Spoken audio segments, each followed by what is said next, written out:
Hello folks, my name is Marco Landry and today I'm going to be upgrading the braking system on my Yamaha R3. And when I'm talking about the braking system, it means that I will change the brake lines, I will change the front caliper, and I will also replace the master cylinder as well. So if that's something of interest, stay right there and we'll get started right now.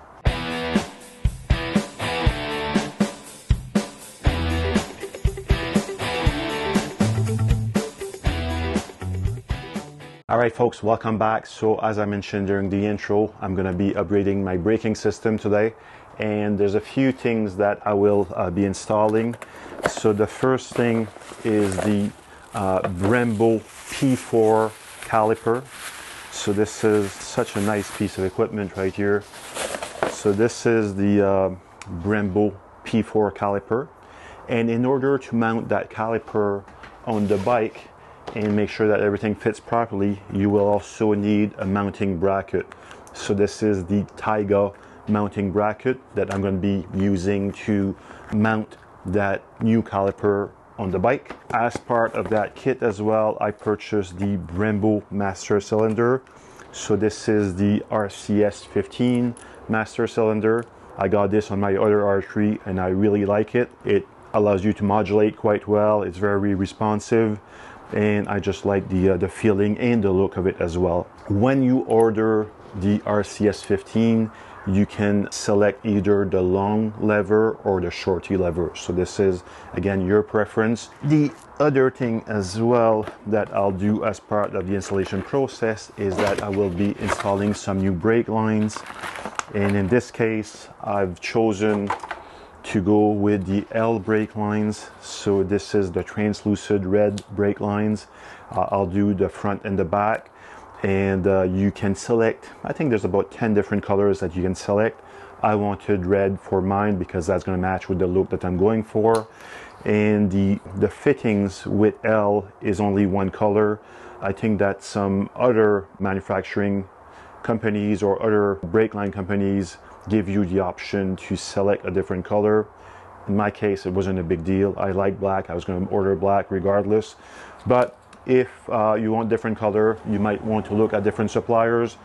But I highly recommend the L brake lines. The service has been phenomenal. There's a L distributor in Canada, in Calgary. They've been amazing, fast shipping. They answer your questions really quickly. So super happy with that. On my bike, I currently have the ABS system. So obviously with this setup, I'm going to get rid of the ABS as well. And I'll have a follow-up video as well to explain the process to get rid of the full ABS hydraulic system and the ECU for the ABS as well. I'm going to do all this work in the next few minutes, but there's also one last thing I wanted to mention. So this bike is a 2018 Yamaha R3. I'm going to be the third owner, has very low mileage, and it had ABS brakes on it. The previous owner did some work on it and modify it so that it's a regular braking system right now, so it's not leveraging the ABS hydraulic unit. But there was a few errors on the dashboard, and then after that I started doing some wiring, as you can see here, to clean up my wiring harness. In the process, I installed the Flash Tune ECU ABS delete. Still having a lot of issues with it. I've been troubleshooting with FTECU and I'm still having some issues. So right now, as part of that overall process, and that might be a second video after this one, but I'm also going to replace the full wiring system to go with the non-ABS wiring system. So I already got the loom. I've been cleaning up that wiring loom as well, or that harness. I'm going to retape it, and after that I'll replace it as well. In the process, I'm also going to replace my ECU with the A-Racer ECU, and then the bike will be, in theory, very similar or identical to a non-ABS bike. For now, I'm just going to focus on the braking system. I just want to show you there's a bit of hardware that will be removed as part of that process. So the first thing that has been removed by the previous owner was this this unit here. So this is where the hydraulic unit assembly is connecting to this box here. This demarc point is in the front of the bike, and then you have two hoses, one that will go to your master, one that will go to your caliper. All of this has been bypassed because now it's simply a straight brake line that goes from the master to the caliper. So that will be removed. The two hoses that were here as well have been removed. In the back of the bike, you also have the hydraulic unit. This is the unit that I want to remove. It's a bit hidden here, but if you look at it from that angle here, you can see that this hydraulic unit is right here. And same thing for the back. There's two connectors that have been unplugged, and you can see here these two ports here, the yellow ports, have been disconnected. So that was going to the master and to the caliper, and right now the caliper is connected directly to the master, so it's a straight line. That red line now is what is providing the braking power. So no more ABS in the back. So that's a bit of the background that I wanted to share, because I think that if you have a bike with ABS, it's a bit more work than expected. If you don't mind having the error code on your dashboard, you can simply remove the unit here, and after that there's going to be two extra lines that are here as well that you can remove and cap. It's totally up to you and how you do this, but keep in mind that the hydraulic unit is connected to your ECU. So that's why you can't remove that unit, because the ECU of the ABS is connecting to your main ECU. So that's why I'm redoing all the wiring to get rid of all of this. Apparently, I'm gonna have to do this slightly different. My goal was to empty that reservoir. I just was gonna take my Mighty Vac and suck all the brake fluid out of that reservoir, and after that I was gonna pump the brakes a few times to empty the full line and also empty the caliper. But I've been trying to unscrew this screw here on the cap or the cover, and it was stripped. So I was not able, or I'm still not able, to undo it. So what I'm going to do is I'm simply going to undo the two bolts here on the earth side and remove or slide the master off the clip-on. Okay, so I'm simply going to unscrew these two bolts here, and that's going to release the caliper. And this is a Torx 50 or T50 bit that's required to remove that. So here's the first one, here's the second one here, and once this is removed, your caliper will start moving freely, so you can gently pull it out and try not to damage the disc, obviously. And now the caliper is free. So I'm gonna just put this on the tire for now. So I'm gonna now finish undoing the bolts from the clip-on. So the next step is to remove the reservoir, and it's simply an 8mm socket here that will be required to remove this. And I'm going to try to do this with one hand here so that you can see what it looks like. So when I'm going to unscrew this here, this is loose enough, I can probably just slide it out actually, instead of trying to fully undo it. So if I just slide it out like this, it's coming out, and my caliper just fell down. All right, so this is the full line here. So everything is still fully assembled, and this is the bolt that I was telling you earlier that's been stripped. So when I have a bit more time, I'll simply drill it out, and I'll replace it with another one. And if I ever need a backup, I'll have a backup master and also a backup caliper. And I'm gonna also disassemble that lever because it's an aftermarket lever, and I'm gonna put it in my spare kit so that if ever something happens, I'll add an extra lever as well. So as I mentioned earlier, the process to install the caliper will require a bracket. In this case, when you mount the bracket on the bike, or on the fork tube. You can reuse the Torx bolt that came with the bike, like the OEM bolts. In my case, I've decided to use some titanium bolts. The head of the bolt has been drilled, so safety wiring is going to be a lot easier this way. And before I install all of this as well, I'm going to put a little bit of tread locker on these two bolts. I don't plan on removing this often, and it's easy enough to eat or apply some heat on these bolts if I ever need to remove them. So hence why I'm going to be using some red Loctite on these bolts. So what I'm going to do next is I'm simply going to position that bracket here, and the way it goes is that you want the flat part here towards the back of the mounting bracket on the fork. So I'm going to screw the first bolt in. I'm going to apply a bit of tread locker on that second bolt here, and I don't need a lot of it. I just need a little bit at the edge there, or the tip, because these bolts are not super long, so I'd rather be on the safe side here and have a bit of tread locker, and I'll safety wire them as well, so I'm not too concerned. Once this is done, in order to secure everything in place, I believe it's 12, yes, a 12 millimeter wrench to secure everything in place.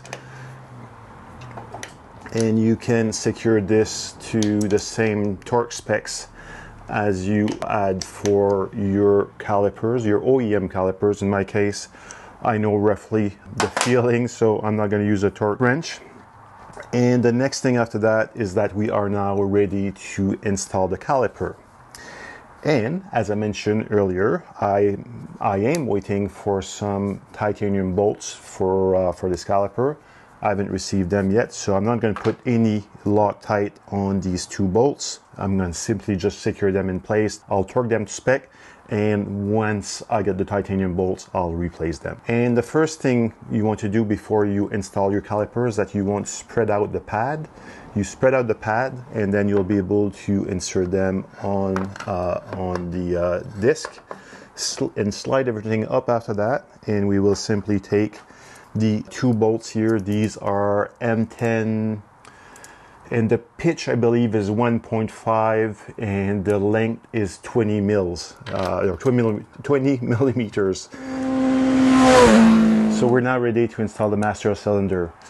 What you want to do in this case is simply unscrew these two bolts here, and if you don't have your starter switch installed, you can simply undo these bolts a little bit and slide it in. But in my case, because I'm lazy, I don't want to remove my start switch, I'm simply going to do it this way, and then I'm going to reassemble on the clip-on bar here.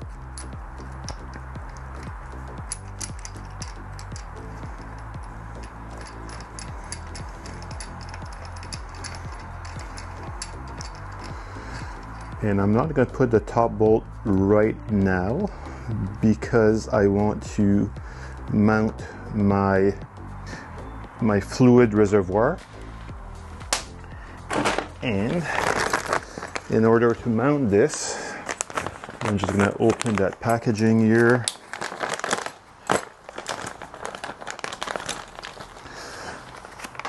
And you will see in that packaging that you have a little bracket, and the bracket will simply mount on top of the clamp. And I don't think we need anything else. I think that's going to be it in this case. So what I want to do is mount it like so here, and I'm going to twist this maybe a little bit more after that to readjust where I want my reservoir to be. But I think that overall I'm probably going to do something like this here. So I'm going to leave it like this for now, and I'm going to reposition everything once I have all my aim control and I'm able to sit on the bike. So for now, let's just reinsert that bolt in here.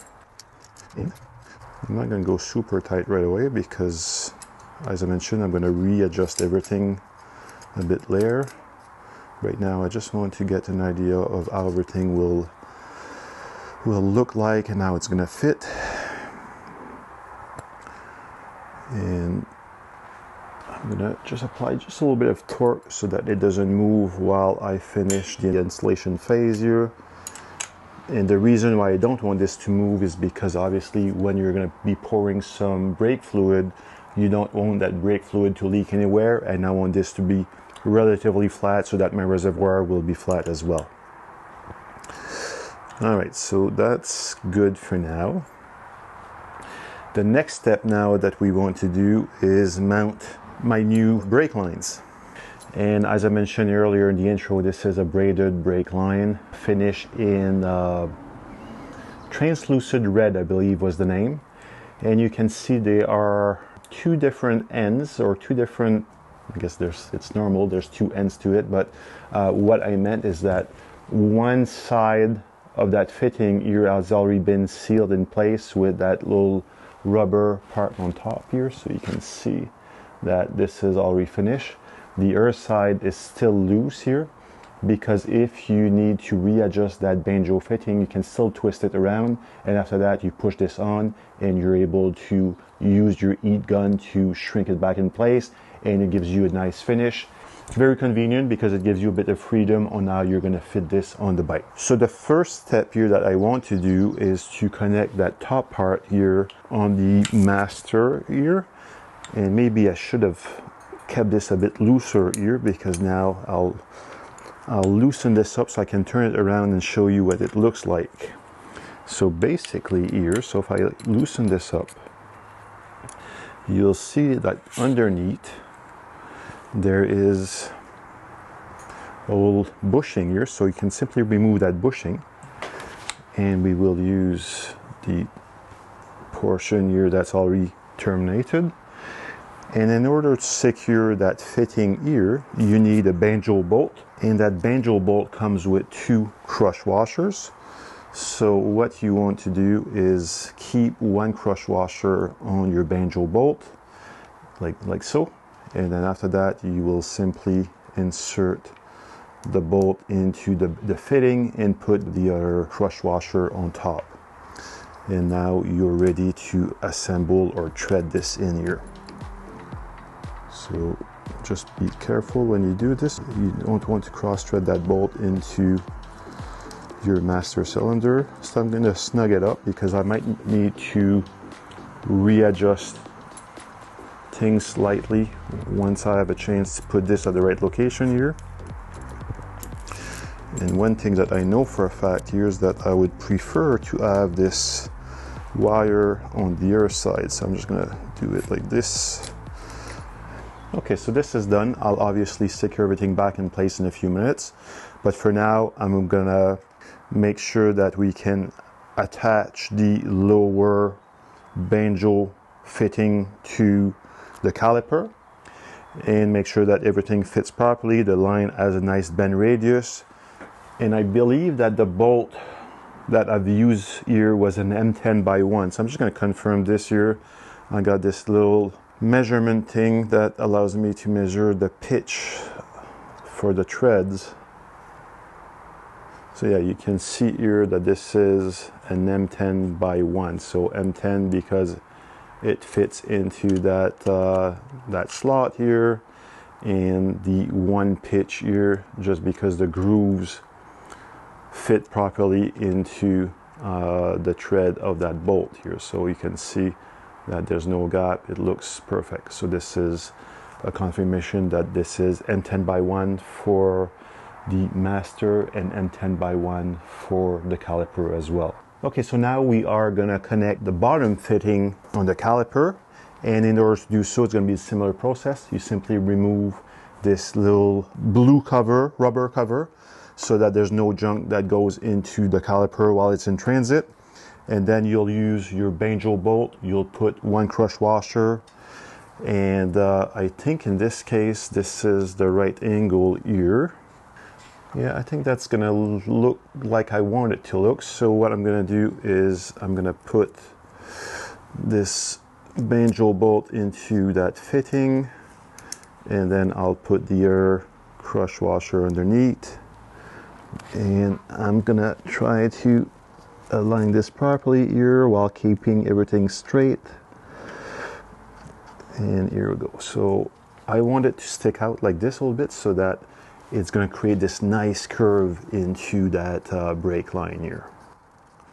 And I'm going to secure it in place. I won't go super tight just yet. I want to make sure that everything is okay. I'll move the handlebars from lock to lock to make sure that it's properly routed and nothing is getting caught up.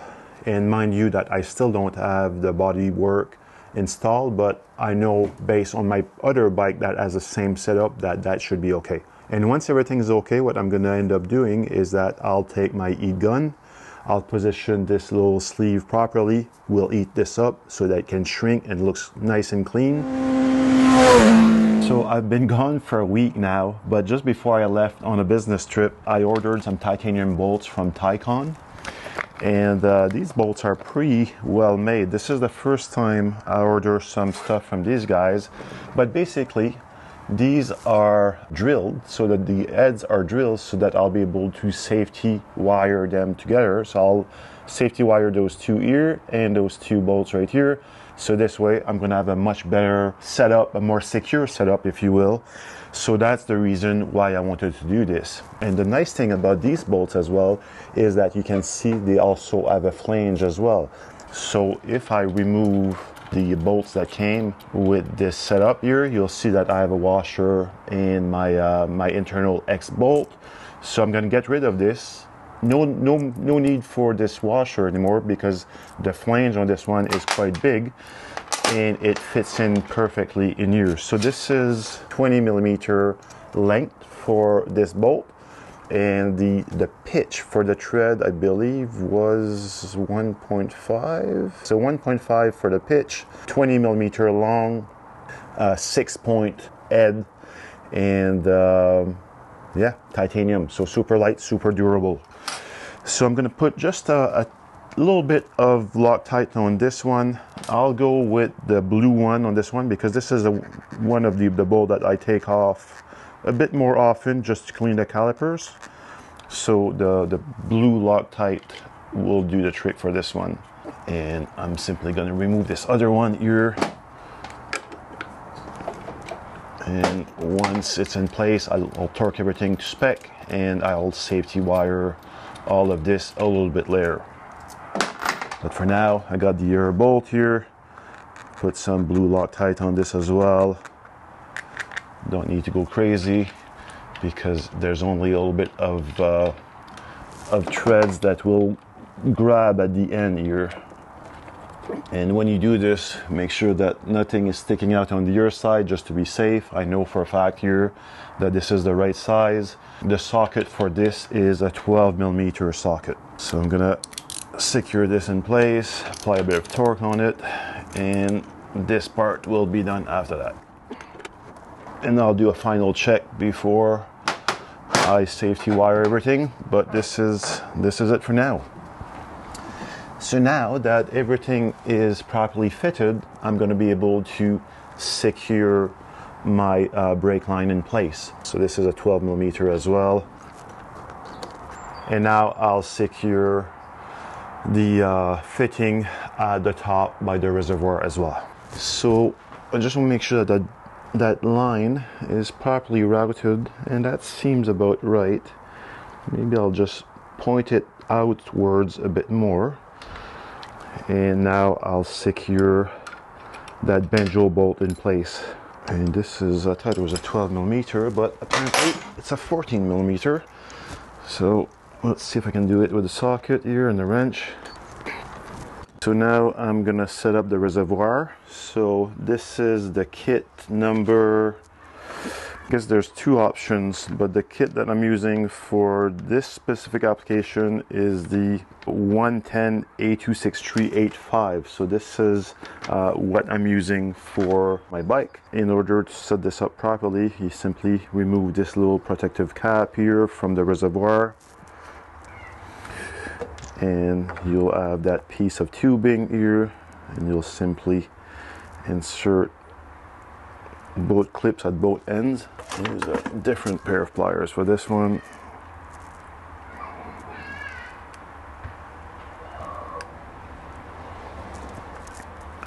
There we go. So this is the first one here.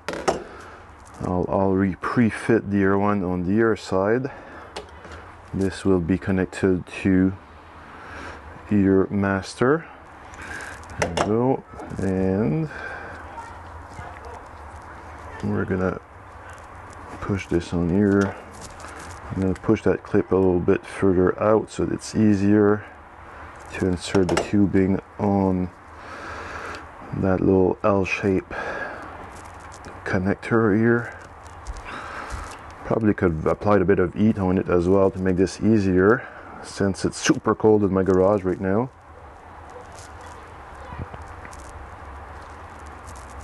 Would just like to have it a bit further in or on, but doesn't seem to be able to go any further than this,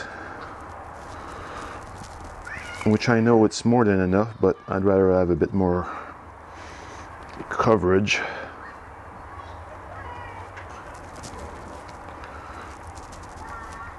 Alright, so I think now that's pretty good right here. This is what it looks like. So now I'm gonna simply slide the clip or clamp on top of it. It's gonna be easier said than done because it's gonna be super tight. Alright, so this is what it looks like now. That's definitely gonna be solid. Nothing is gonna pull this out of here. Super solid. And the next step now will be to mount this little bushing or rubber fitting inside of the bracket for the reservoir. This is simply just to avoid vibrations, and it's always these simple tasks that seem to be the most difficult on camera. So just bear with me here for another minute while I try to push this in without damaging that rubber. Alright, so now this is well installed. The bushing is coming out on both sides, and the way this is going to be working is that this is going to go on top like so, and then we'll have an eye lock and a washer that will grab on the bracket. Or originally what I did is that I simply reused the same bolt that was there, but the one that comes with the mounting kit is a bit longer, and you have to insert a few washers. So basically what it looks like is this here. So your OEM one is at the bottom, and the one that comes with the kit is the one at the top. And what you want to do basically is to insert your bolt in the bracket and have the two washers after that on the other side, hence the longer bolt requirement. And then we'll simply reconnect everything together here. And I'm not going to go super tight right now. I just want to make sure that everything will fit properly first. Alright, so now I have the reservoir that we're gonna finish assembling here. So what I want is to put this underneath here, and I know that you can't see this, but that little tube will feed onto the master cylinder here. So I'll remove that little cap. So what you want to do is take your reservoir and put the bracket on top, and you simply push that bolt inside here to sandwich everything in place. And what we will do is that at the bottom of all of this, we will insert the washer and the nut. And I know you can't see this right now. I'm trying to do this quickly here, but I'll take a picture in a minute here, and I'll superimpose it on top so that you guys can see what it looks like once it's assembled. This is the piece of tubing that I'll insert on that line here on the master. So this is basically what's feeding the brake fluid into the master. So I'm gonna have to rely on my pliers again to squeeze that clamp and push it up a bit. And now I'm gonna be able to push that hose down into the receptacle for the master. And when you do this, you don't want to put too much pressure on your hose. So I'm simply going to slide this in as far as I can. And I'm not too worried about the angles right now. I just want to make sure that that piece of tubing is properly fitted. And that looks decent here. All right, so now I'm going to lower that clamp on top of the tube, the piece of tubing and the connector to the master. Okay, so everything's been fitted properly. So now my line, my brake line is properly attached to the caliper. This is the proper orientation, so it's sticking out the way I want it to be. So now I can simply slide this little cover here and seal it in place. So you can take, I'm assuming that a really warm air dryer would work here. In my case, I have my heat gun. If you don't have any of these tools, you can probably use a lighter and just put the flame underneath, not too close, and just take your time and make sure you don't burn it in. Well, I've been speaking too much as usual, so I just realized that I have a lot of video footage for one video, so I'm gonna try to keep it short. I'm gonna cut off the portion where I was inserting the brake fluid in my brake line and also bleeding the system. In order to do so, I'm using some .4 brake fluid, and in this case I'm using the RBF660 from Motul. You can use whatever works for you. There's plenty of videos out there that show you how to bleed your brakes, so make sure that you do this properly, because this is a very critical part of the installation process. So bleeding your brakes sounds easy, but you have to make sure that you do it properly before you go full tilt on the racetrack or the highway. So normally what I do, once everything is reassembled, I'll go in the neighborhood, I'll test the brakes, make sure everything's okay. I'll turn the steering wheel from lock to lock and make sure that nothing is getting tangled or stuck. So critical step in all of this is to make sure that you test everything properly. My next step for me will be to install some speed bleeder valves as well, just to make the bleeding process a lot easier and a lot simpler. If you haven't seen my previous videos, I'll link it above, and I'll also have it in the description below, so you can see that process of changing your regular bleed valves, some speed bleeder valves, to simplify the process. My next step will also be to remove all this wiring harness and replace it with the non-ABS wiring harness, and make sure that I can tap into the crankcase to get the speed to be displayed properly on my speedometer. And I will also remove all the hydraulic ABS hardware that will no longer be required. So that's going to be the next video. So if you don't want to miss any of these updates, please do me a favor, subscribe to the channel, hit that bell so that you can get notified whenever some new content is published. And if that video was helpful, do me a favor, smash that like button. And as usual, if you have questions, comments, concerns, please post them below or connect with me directly on social media. I'm always happy to have some discussions. And until next time, stay safe, ride safe, and we'll see you soon. Cheers.